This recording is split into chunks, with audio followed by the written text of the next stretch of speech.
So, actually, you better look at me and not the camera, because then the eye contact works better. What we're going to be speaking about in this session is what we call an acquisition campaign. And so for everybody else's language, that means cold calling, and really the first stage of the sales process from many different perspectives. Don't know if you can see this here, but you've got the picture of the telephone and an English phrase which says, if you don't ask, you don't get. And that's very, very true when it comes to beginning the sales process. And it also says step 0. Now, as we've discussed already in the overview of the sales process, which looks at step 0, 1, 2, 3, 4, 5, 6, 7, step 0 is different. Step 1 is already focused on a specific customer where you're going in to begin your consultative sales activities. So you're in step 1, you're a nice person. Step 0, you're also a nice person, but in step 0, we're focusing on quantity and not quality. Yeah? Obviously, we are going to do a lot of things that are quality-based, but the bad news is that step 0 is really based on that principle of the pipeline. The more opportunities you have in the pipeline, the better you can guarantee that you're going to make your targets at the end of the year. Yeah? If you don't have enough opportunity in the pipeline, you can never guarantee the result. Yeah?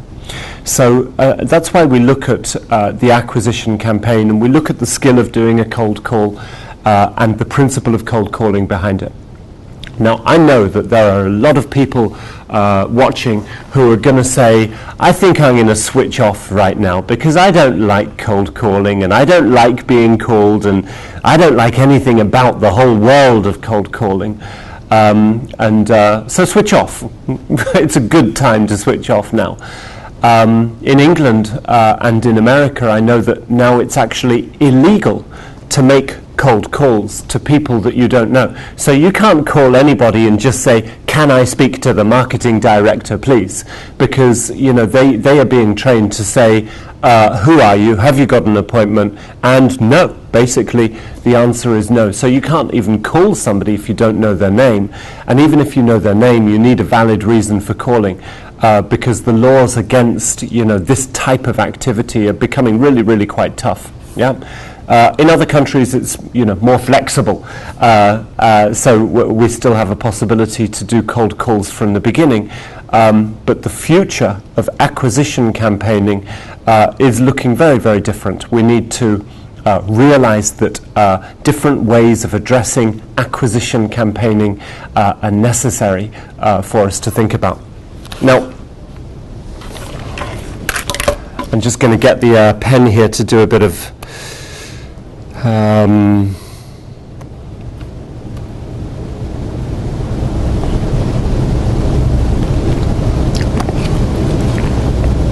so now, just before we begin, let's get even more depressed. Yeah, let's look at some of the statistics behind doing the cold calls. So here we've got the number 30 compared to the number 1. And this represents the amount of calls that you need to make in order to get one meeting. So roughly, the statistics vary from place to place, but basically you're looking at about 30 calls to get one meeting. However, these 30 calls need to be good calls in order to get one meeting. And the definition of a good call is you're speaking to the right person, yeah, and you're getting lucky as well. Yeah. So look at the really bad news is this. In order to find these numbers in the first place, you very often need to put together 200 calls just to get these numbers. You haven't even started, and you've already done 200 calls. Yeah, in order to then play the numbers and get your one meeting out of it. So a lot of companies say with very, very good reason, that's crazy. what do you think we are? That's not life. There's no enjoyment behind this. Yeah. And as you start looking at the world of acquisition campaigning, you find some of your friends or some people you know who work for call centers. You ask them if they enjoy the job of outbound call center work, of phoning to get appointments, and you'll get some pretty clear answers, negative answers pretty quickly. It's not a nice job. It's tough, there's no real enjoyment to it. Yeah. So that's on the negative side. On the positive side, the thing that I always try to remember is this: every deal under the planet begins with a cold call somewhere. Yeah? Every deal, every opportunity, every piece of business begins with a cold call. Now, the cold call may be a telephone call, but more often than not, it's not. More often, a cold call is a chance meeting on a corridor. A cold call is, getting in touch with somebody who you haven't been in touch with for a long time, and they introduce you to somebody. Yeah, this is what we mean by the cold call, is that first time where you speak to somebody, and the things that you say create a spark of interest, which says to that person, I want to meet this person again. I want to speak to this person again about what they've just told me. Whatever it is that they've said has interested me. Yeah? And that's the reality that we kind of need to keep in focus when we're talking about this topic of acquisition campaigning, because that's the real reality of sales. Every piece of business begins with a cold call. Yeah, no matter where it is, what it's, what kind of industry it's involved in, every new idea, has to get staged and platformed and presented for the first time. Yeah, and if you don't believe me, go and create a new product that nobody has ever seen before, and then watch yourself going through the process of cold calling, because you will go to people and say, "Excuse me, can I show you my idea?" Yeah, and based on the way that you say that, they will give you the time or they will not. So, having this in mind, what we have done under the Pipeliner program is try to look at a way of running an acquisition campaign that is a sensible, methodology-based way of doing your job of doing cold calls. Yeah? We did a little bit of research. I work with a bunch of guys, about 20 trainers, and we all roughly do the same thing. And so we went through a process of asking every participant on a series of 10 sales trainings. And these guys all worked for, the participants all worked for, multi-organization, small to medium-sized business, large organization. And we asked every single person in every single workshop, does your company do cold calls? Yeah. The first interesting statistic was that 80% of the participants said no. Our company does not do cold calls. 20% of them said yes. So we said to those 20%, all right, tell us about it. Does your company have a structured, sensible way of doing this thing, of cold calling? Yeah? And 90% of those 20% said no. Yeah, so we're pretty clear, and I think the 10% that was left were lying, because I haven't met many companies that really have a structured approach to cold calling activity. I don't know many companies at all that really think about it in a strategic perspective, and then put the resources together to make it happen and make sure that it really happens well. Yeah, so that's what we're talking about. Let me show you a slide which basically shows us what we call the acquisition campaign. Yeah. Now, I've used this word. The word campaign is a military term. Yeah. So don't worry, we're not going to start shooting people now. But I've used the word military campaign from a very with a reason. Yeah. And the reason is a campaign is planned. It has a beginning and an end, yeah, and it's designed to end, unless it's an American campaign, and American campaigns don't. That's a joke. Cut that piece out of the video. We can't sell it if you keep that piece in. No. So a military campaign is planned, it has a beginning, and it has a planned end, and then it finishes. Yeah, and so what we want to do is to do the same with our acquisition campaign. We want to create a a campaign. We want to put some resources into that campaign. We want to give it a lifespan. We want to allow it to live, and then we want to finish it and move on. So let's see how this works. The first step comes from step 7. Step 7 in the sales process, where we have implemented a successful project with a company. Yeah, or with one of our customers. And we've been relatively satisfied with this, and they have as well. So it's been a good opportunity. And so we create the references around it. Now, we looked at that, so you need to go back and look at that piece. If you don't know what I'm talking about, you need to go and see the reference story template film, and that will describe how we build one of these reference stories. Yeah? But in a nutshell, the reference story is a quick, short reference story that describes what the situation was, what problems the company was facing, what the impact of those problems were, and what we did to solve those problems. Yeah? And this reference story is focused on a person rather than an organization. So the reference story will be designed for the sales director. It will be designed for the procurement department, for the manufacturing people, for the marketing department. So it's a reference story which is focused on a particular function. Yeah? So we need references, because without references you don't have anything to talk about, and you need something to talk about during the time where you're going to do your call. As you'll see when you go back to the reference story template, you'll see that the reference stories are created so that they are short. You can write them up in an email so that they take between 30 seconds and a minute and a half to read through it, or you can speak them. You can speak to somebody on the telephone about it or in a corridor, and they're designed to take anything between 30 seconds and a minute to describe what the situation and the background was. Yeah, that's what a reference story template looks like from our perspective. It becomes the call script. It's the things that you're going to speak about to the client on the end of the phone. Now we're going to choose 10 target companies. So, if this is your first acquisition campaign, if you are a boss or a sales manager and you have not run an acquisition campaign before, then choose 10 target companies that have got nothing to do with your existing target base. Okay? So choose an area of the market where you can practice, yeah?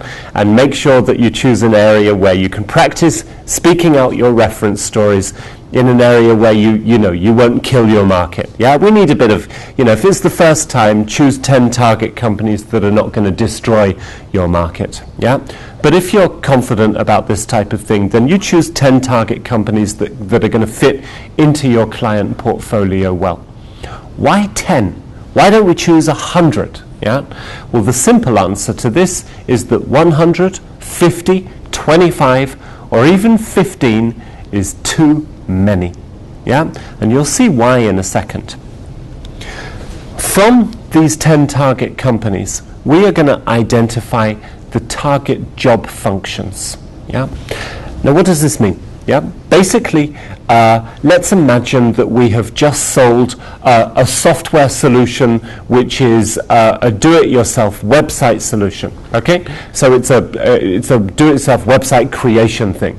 So who does this benefit? Yeah, in the organization, the IT department needs to be called. They're on the list. They need to know about new software coming into their environment. They may not be the end user, and they may not be the people who buy it. In fact, they may not care, but they're on the list from a principle of respecting your IT people inside an organization, and it's IT. They need to know, so they're on the list. The marketing department is on the list as well. Yeah. However, the company that we did this for, we did it for the back office people who were trying to link up a number of offices so that different offices could see the same information at the same time, and they thought that a website would be a good way to do this. Yeah, internal customers. So our operations department or our back office department is also on the list. So we have got one target company, but within that target company we have got 3 different points of contact: operations, marketing, and the IT department. So instead of 10 target companies, we now have 30 different people on the list that we want to call. Those different people have been affected by our solution in a slightly different way, which means our reference stories, we won't just have one, we may have 3. They may be very similar, but they will all be slightly different because they will all send a different message dependent on the person that you're speaking to. Okay? So the reason that we choose 10 is to make it a manageable number. Right? That's very important. So, now we need to find the numbers. And as we said from earlier, just finding the numbers is quite a big job in itself. Yeah. So who does this? Yeah. Now we need people to actually hit the phones. So I'll come back to this in a second, because the next stage is we need to organize ourselves and start making the calls. Okay. What's next? Okay. Now I need to come to a different topic. Yeah, and the topic is about how this happens within the organization, because this is the structure of what happens, but there is there's a whole different part of the topic, which is how to make it actually work. Yeah, we're going to get organized and call, which means we're going to need to make sure that we have an organization system. In the software, there's a template, a very, very simple template, which is designed to help you do this. Yeah? But most companies will have a CRM system that they use. Most companies will have email packages or contact databases or Excel sheets. Somebody needs to put together a system of organization so that you can put together all of these calls. I'll demonstrate our version later, but somebody needs to be on top of the organization. Yeah? And then we're going to start looking at 3 different targets. Goal 1 will be a meeting. So the purpose of the call is to make the call, to tell your reference, to say, can I tell you a story? Can I tell you about the situation that we've just closed in a different company? To tell them the story of what you did in a different company. And we're looking for interest. We're looking for the potential customer to say, yeah, that sounds interesting. And then we're going to ask for a meeting. Most of the time, they're going to say no. Even if they are interested, they're going to say no because they don't have time. And they certainly don't say no to somebody they've never met before unless you're getting really, really lucky. Which means asking for a meeting is goal number 1, but it's not actually our optimal goal. Our optimal goal is what we call a telephone presentation. Now this can take other forms as well, but a telephone presentation is where you arrange a time with a client to say, dear client, I understand you don't have any time for a meeting. I don't have much time either. I tell you what, I'll send you the slides, 4 or 5 slides. We'll arrange another time. It'll take about 15 minutes for me to take you through those slides. And at the end of that information, you will have a rational basis for deciding whether you want to move forward or not with this. Yeah? That's the principle of the telephone presentation. In a little bit, I'll show you how this works. Goal number 3, which is what we call the wishy-washy goal, is the stage where we send material. Okay? And after the whole campaign, we compile the results, we write a report, and we follow up. What does this mean? We compile the results. We have made 30 different telephone calls to 30 different people. Half of them have said yes, half of them have said no.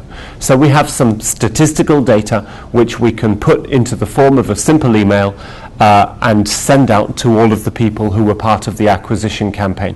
This may be something that you want to do. If you do it, if it is appropriate, then it is a very good way of summarizing the acquisition campaign itself. Yeah, and it's a professional way of closing the campaign. Now, this is the acquisition campaign, and we do this once. Yeah. The reason that we are recommending this as a way of approaching your cold calls is that we do call it a campaign, and a campaign is designed to happen in a number of ways. The reason this works, And I've done several of these, and they've all worked to a certain extent. I haven't got rich out of them, otherwise I wouldn't be here speaking to you. But they have all worked, and they've worked for the following reason. Yeah, we don't just do this once. If you do it once, you lose. If you do it twice, you lose with doing more work. If you do it 3 times, you lose, and you've done a lot of work. If you do it 4 times, you begin to win, and if you do it 5 times, you get certainly you get your return on investment, and you start winning big time. So every target company, every number that comes in here is going to go into a database, is going to go into a reminder system, and then on a periodical basis, it may be 6 months, it may be 3 months, whatever your environment can consider appropriate, we're going to call them back. So if you imagine the period is 6 months, that means we have got a 2-year acquisition campaign where we are contacting one person 5 times over 2 years with a different idea, with a different reference story. It may be the same product, but it's the process of making this cold call into something that is no longer a cold call at the end of the 2-year period. The 4th time you're calling them back, the 5th time you're calling them back, you're saying, "Hi Jack, it's me again." And he's saying, you're persistent. And you say, "Go on, give me a meeting." And he may say no. And if he says no, you say, "Jack, that's it. I'm never going to call you again." And he'll say, "No problem. Have a good life." But very often he will say, "Come and have a meeting. You've deserved it." Yeah. So what's very important about the acquisition campaign is ethics. Yeah, you cannot do this in a pushy way. You can't call somebody 5 times over 2 years in a pushy way, in a pushy manner where they don't enjoy the experience. You have to tell them good stories. You have to leave them value. There is no other way. You can't be the stereotypical nasty salesperson on the end of the call. You have to be somebody who is saying, "I've got a story to tell. It may be interesting for you. It may not. I personally think it's the best thing since sliced bread. Let me take 1 minute of your time." Okay, so that's the process of the acquisition campaign, and now we'll look at the environment to make sure that it works within an organization.